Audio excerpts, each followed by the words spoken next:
Burger বা বিভিন্ন fast food খেতে আমরা যে হোয়াইট সসটা খুব মজা করে খাই, আপনি কি জানেন সেটা কি দিয়ে বানাই?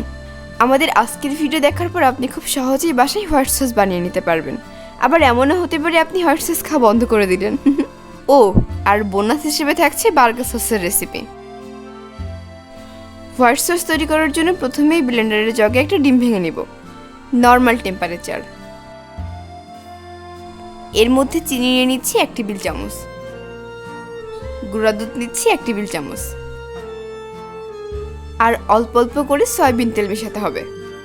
একটা ডিমের জন্য সাধারণত সবাই 1 কাপ তেল ইউজ করেন, কিন্তু আমরা এখানে আধা কাপ তেল ইউজ করেছিলাম। কিন্তু অবশ্যই সেটা একবারে না, অল্প অল্প করে কয়েকবার।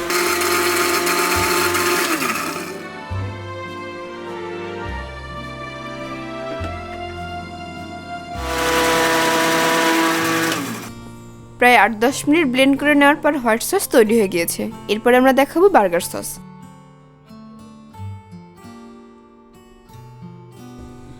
গুঁড়া দুধ, ডিম, তেল এগুলো ব্যবহার করার কারণে এগুলো স্টিকি হয়ে জারের গায়ে লেগে থাকে। আর যেহেতু পরিমাণে আমরা কম করেছি, তাই খুব সুন্দর করে নামিয়ে নিচ্ছি। ব্যাস, এটা হয়ে গেল র হোয়াইট সস।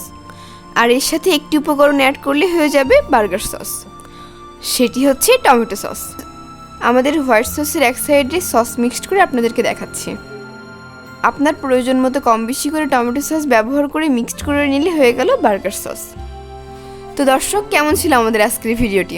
আশা করি ভালো লেগেছে। কমেন্টে জানাবেন আপনার মতামত, আর ভিডিওটি ভালো লাগলে শেয়ার করতে পারেন।